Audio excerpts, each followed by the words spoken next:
All right, guys, Warriors, Dominic Izzo.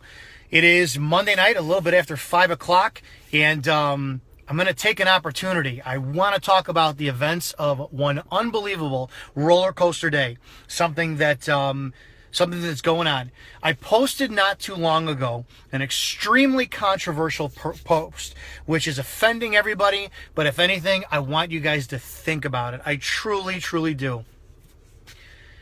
You know, I've been in and out of law enforcement since 2001. I've admitted it all the time. I'm a problem child. I'm an idealist. I always think about the true nature of law enforcement. I didn't take this job for a paycheck. I took this job to complete me. I truly believe that the greatest aspect of being a cop is to be able to better yourself as a human being. Period. That's the only reason anybody should ever want to be a cop. Because the more you help other people, the more you're able to help who you are grow. And we have to give back. You know, community, we have to be a part of them. That said, a lot of people were pissed off and offended and did not understand and comprehend what the hell I was saying in my last post. One of my posts earlier today was I sat there and I dwelled on the fact that I have part of a point system in my department, and I disagree with it to the nth degree. When you have three different types of officers. You got the new officers, you got the middle officers like me, and the guys who are getting ready to retire at the end. The guys who are getting ready to retire at the end, they take their times to calls. They milk stuff, as we call it. They're there for the paycheck. They're riding out a couple years. They're a wealth of experience, but they know better. The new guys, they're hot and gung-ho right off the bat. And I was. And when I came back at 37, 38, I was almost like a 40-year-old rookie all over again. So I was one of those new guys who had at it all the time, and I was arresting everything left and right. I knocked down more DUIs than my department had in 9 months than they had in 10 years with all their officers together. And I see how many more cops we've had killed in the last couple of days. How many more cops we've had killed in the last couple of days. And the bullshit of it is I took the blame on us, and I said that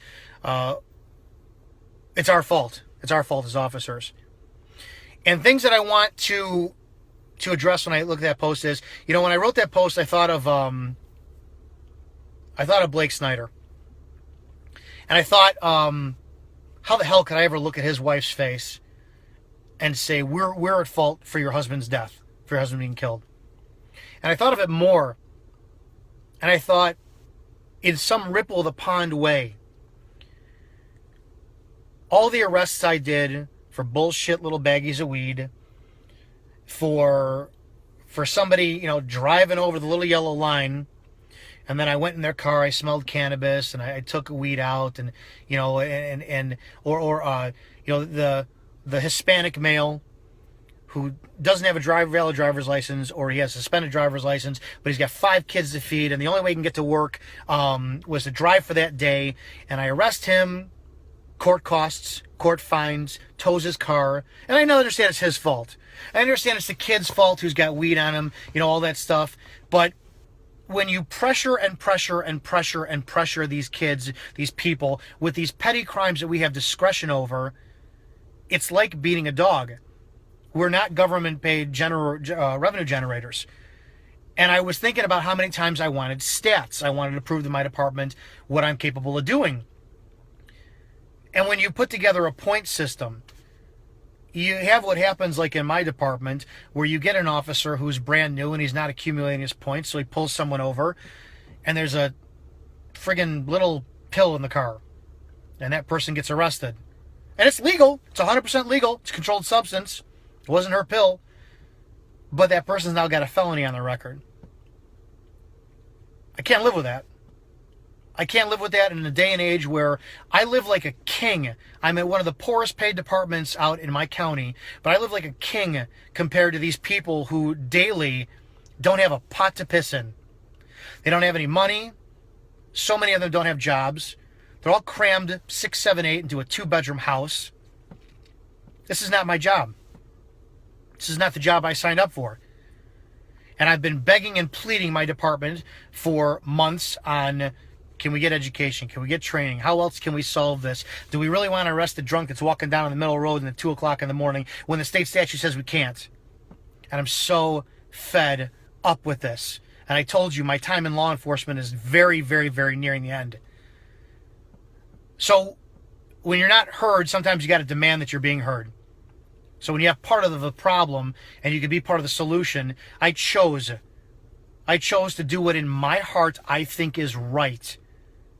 For every one of you out there, every one of you cops who goes out there and because of something I did in my last 16 years by arresting someone with heroin who probably had such a drug problem they didn't know what they were going to do, and jail and fines aren't going to be the answer, and if the court is only going to chew them up and spit them out, then why aren't we getting them help? Why aren't we? Why are we doing this opioid initiative now in our county, but for years it's been arrest, arrest, arrest, arrest, arrest. We've beaten the shit out of these people and fined them, and now you want to help people. Now these higher ups in our government are saying, no, we want people to come to you, the cops in the uniforms, who you screwed over for years, and turn in their drugs and say, I will help you. Good luck with that. I didn't sign up for this job, swear this oath, and go to a town where I see people who have so far less than I do to harass these people, to stomp on their rights, to stop them at 2 o'clock in the morning if they're a gang member just to see where they're going, because there's not a fucking thing for them to do in that town other than walk around and clear their minds. So I demanded my chief's resignation today. I wrote down a very long list of reasons that unprofessionally I feel he's failing as a leader, as a police chief. And I can guarantee you this will be the end of my career. But understand something. I will fight until the day I'm dead for every patrol officer out there. Every patrol officer who does a job infinitely better than I do. And for all of you who are in my area who've never taken me seriously, Izzo's a joke, he's branding himself, he's trying to get attention. This is all done for you guys. For us. I have loved this job since I've taken it, but I've disagreed with the way that this has gone. And if we want change in this country, it has to start with us. We are public servants, not public punisher officers. We're not revenue generators. And I can't sit by a second longer while new officers who receive no education are allowed to go out in the street and do unethical and immoral things while command staff justifies it by saying it's legal. So that's it. To clarify my last statement, if you don't understand the nature of law enforcement, how we have beaten these people over the years over and over and over again, and taken their money and not helped them and sent them to court, then I'm not doing this anymore. I will gladly accept being terminated because my ideal of a law enforcement officer is being there when people need us. Not stirring the pot when it's unwarranted because of a point system just to keep me off a midnight shift because I bidded for days, and that's the way for keeping me under the thumb for discipline. So that's it. I demanded my chief's resignation today. I refuse to work for someone whose thumb is not on the pulse of what the people in my town who don't have a pot to piss in depend on us as officers to do. That's it. A lot more coming, guys. I've done this for you. I told you, my time in law enforcement is very, very at its end rope. But I'm going out my way, and it's as a service to the people that I love more than anything in the world. So I will always be there to serve, and I will always, always, always be there for these unbelievable men and women who can't speak the truth because of their command staff out there. So for every one of you who thinks I'm out there for myself, branding, narcissism, all this, or how I take the blame of myself, this is how this code of silence works. This is how this blue line works, this blue wall works, is everybody doesn't want to sit there and call out the cops are out there because the damn command staff will just turn the other way. And they'll label you the problem like they labeled me the problem. I'll own my shit any day of the week. I'm the biggest mouth cop out there, and I'm damn well proud of it. So that's it, guys. I'll see you on the next video. We'll take this a different direction. But you know what? Every cop out there, man, I have got your back.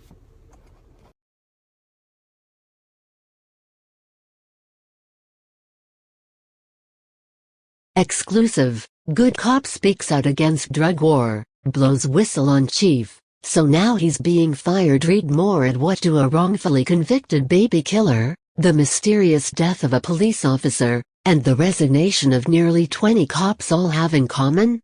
Answer: Round Lake, Illinois Police Chief George Filenko. Saturday's airing of CBS single quote 48 Hours documented the plight of Melissa Kolasinski. She was a daycare worker convicted in 2011 of killing toddler Ben Kingan, who died in 2009 after suffering a fatal brain hemorrhage while at the daycare.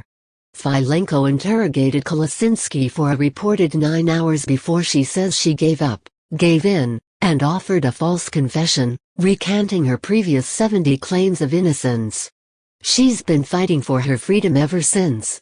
She told 48 Hours she only made up the confession so the whole ordeal would be over and the aggressive man, Filenko, would leave her alone. "They were just continuously not believing me," she said, adding, "I was just ready to get away from these men." Despite the fact that little Ben had fallen a few months prior, that his head began to swell from average size to anencephalic above average size over the course of just a few weeks, indicating brain swelling, and that he had a habit of sleeping irregularly and banging his own head, Kolasinski was considered the prime suspect in his death. 3 pathologists, including the one whose report helped get Kolasinski convicted, all concluded, upon further review, there had indeed been a significant previous brain injury prior to the days leading up to his death. The acknowledgement of a previous injury was overlooked in Kolasinski's murder trial. Nonetheless, to date, Kolasinski, whom many believe to be an innocent victim of a brutal interrogation leading up to a false confession, sits behind bars, unable to get a new trial. Hers may be yet another instance in Lake County of a wrongful conviction which has led an innocent woman behind bars. Her attorney Kathleen Zellner addressed the phenomena. "They do not want to admit error, and they've got a half-dozen examples that have cost them millions and millions of dollars," she said of Lake County's wrongful conviction cases. But, what 48 Hours didn't do, the Free Thought Project will do: discuss the qualifications of the police interrogator to conduct Kolasinski's interview. Officer Dominic Izzo is a police officer with the Round Lake Police Department. He's also the president of the local police officers union. Izzo approached the Free Thought Project with the reason he believes Kolasinski is still behind bars. The police union president says her interrogator, Izzo's boss and chief of Round Lake Police Department, George Filenko, is incompetent. Image: http://thefreethoughtproject.com/wp-content/uploads/2016/12/izzo.jpg Izzo to Mink Izzo, Facebook https://www.facebook.com/Izzo. Dominic Izzo says Filenko never served as a B cop before becoming chief of police, and should never have been allowed to be in the interview room with Kolasinski in the first place. Izzo says Filenko is a bully and operates his police department by threat and intimidation, blackballing, and steamrolling anyone who questions his authority, including Izzo, who used to be a welcome member of Filenko's inner circle. Izzo's problems with Chief Filenko were only intensified when he discovered that all of the police-issued body cameras in the department were set to record without stopping, even after the officers believed they had turned off the devices. The body cameras allegedly recorded officers going to the restroom, revealing their genitalia, and in compromising and intimate situations. According to the Chicago Tribune, Izzo said he discovered while reviewing video from his camera in May that it had continued to record even when it was off or in sleep mode. As a result, on June 23, 2016, he and 9 other officers filed a lawsuit against their own police department. The suit claims that the cameras recorded thousands of highly offensive and voyeuristic intrusions, including video that exposed officers' genitals and showed them engaging in private and personal acts, including using the bathroom and changing their clothes, the Chicago newspaper writes. The only 2 people with full administrative access to the video review system were Filenko and Deputy Chief Daniel Birch, who therefore knew about the unauthorized video, asserts the suit, the Tribune stated. Knowing the department was facing another potentially embarrassing situation, Izzo contended Birch began to delete any and all incriminating evidence. After the discovery, another officer said he witnessed Birch delete all the unauthorized video, despite a state law that requires body camera recordings be saved for at least 90 days, according to the suit, writes the Tribune. Chief Filenko then began to meet with the plaintiffs one-on-one, Izzo alleges, and convinced a number of his subordinate officers to withdraw themselves from the lawsuit. Such potentially illegal actions led Izzo to speak out against Chief Filenko on social media. He sent a letter to Round Lake Mayor Linda Lukasson and then posted the correspondence on his Facebook page. The police union president turned whistleblower made his case against Filenko to the mayor. As I have stated in written documents, there have been illegal activities, unethical and immoral behavior, bullying and threatening behavior within your department, he stated in the opening paragraph of his letter to Lukasson. He then laid out a number of accusations against Chief Filenko. Hostile work environment including threatening behavior, Izzo said Filenko routinely cusses out his officers in violation of the department's written code of conduct. Retaliation and suspension of officers involved in the federal lawsuit. Commander Tony Colon was suspended 2 days after the lawsuit on allegedly trumped-up charges. Officers John Shepard and Walter Rodriguez removed themselves from the lawsuit after meeting with Chief Filenko out of fear that their involvement with the lawsuit would hinder their lateral hires as they were attempting to get hired at other police departments. Christopher Valle also removed his name from the lawsuit after a private meeting with Chief Filenko due to his fear as a probationary officer for losing his job.